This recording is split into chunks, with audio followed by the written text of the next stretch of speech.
All our yesterdays. During the Chinese Moon Festival season, when he was nearly 76 and I was 7, my sister's godfather disappeared. No one was unduly concerned. He had taken to muttering at strangers and shining torches at night. People had begun to avoid him. A few months later, Ye Guo read a newspaper article headed "Mysterious Dead Chinese." The police had found a Chinese man with green, crisp pound notes pinned tightly to his long johns from head to toe like tacky wallpaper. He'd been staying in rundown accommodation. Police records noted his address as Nelson Street, Chinatown, Liverpool. That man was, of course, my sister's godfather, my friend Mr. Chan. Mr. Chan had been a seaman. I loved Mr. Chan secretly because he brought me lots of presents and laughter. He listened to me. He always seemed to wear a little smile. He had a permanent golden tan caused by those long hours working at sea under the severe sun. He was a thin and tall man, though everybody seemed tall to me then since I was only 6 years old. He hated ironing, but in death Mr. Chan was unusually neat and tidy. The concept of death was alien to me. I did not understand it fully. I asked my brother for an explanation just before we attended Mr. Chan's funeral. "I'll bleeding kill you if you don't hurry up," was my brother's menacing reply. Being Chinese, Mr. Chan had an appropriate farewell. He was claimed in death not through blood ties but the binding sense of clan spirit. His funeral was almost as elaborate as Mao Zedong's. By day, the funeral parlour was used as a dining room, a gamblers' gathering site and a social centre where retired seamen drank their whisky and rice wine out of small glass tumblers. But now, on the evening of Mr. Chan's funeral, flowers were displayed in every vacant space. Thick joss sticks and sickly sweet-smelling incense burned at a slow, deathly pace. Smoke seemed to fill every nook and cranny, drifting into our very souls. I looked around. Empty sweet jars stood on numerous bookshelves, half hidden behind a greasy white sheet. Others, on show, were filled with 1,000-year-old duck eggs, preserved as a delicacy and kept for special occasions. Crimson red envelopes with gold leaf writing were placed in an old tattered bamboo basket. They contained money and prayers that were to be burnt as sacrifice to their gods of life. We lined up like a bus queue, waiting our turn to pay our respects. We were dressed traditionally in white. It was my turn to see Mr. Chan. I leaned forward. He seemed to be asleep. My mother spoke sternly. "Don't touch."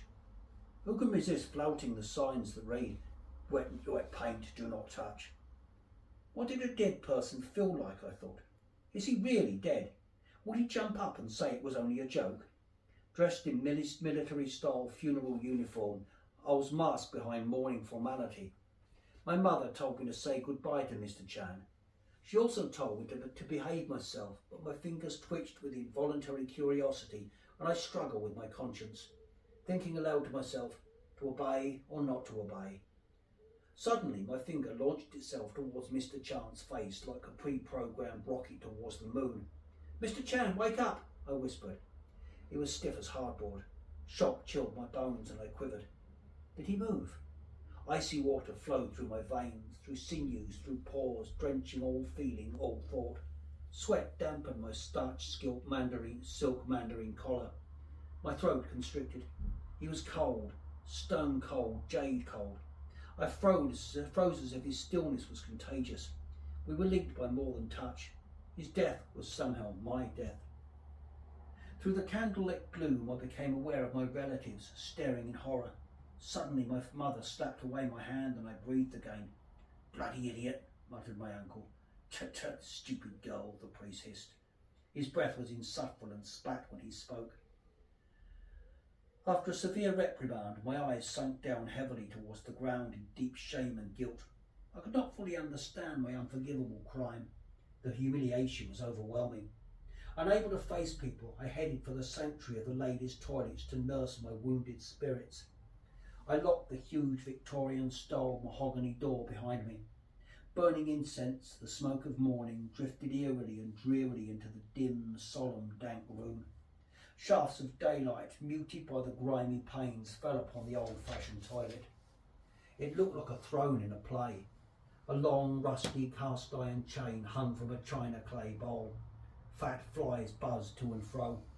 They seemed unaware of their dead relatives abandoned on the dusty windowsills. Spiders' cobwebs furnished the stained glass windows, their builders waiting patiently for their prey. Large, jet black, shiny cockroaches hid in the corners.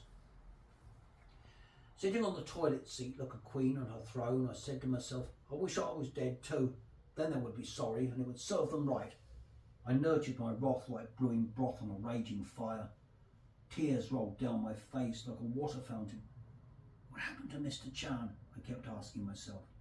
I tried exceptionally hard to remember all his wife's words and kindness, but I couldn't help thinking what was wrong with him. My elders had treated me unfairly, critically, hatefully. In fact, they were just plain mean. My only hope was that Mr. Chan would stop being dead soon. Yes, he'd explain. I never saw Mr. Chan's face again. I still possess a few of his presents, which reflected his eccentric character.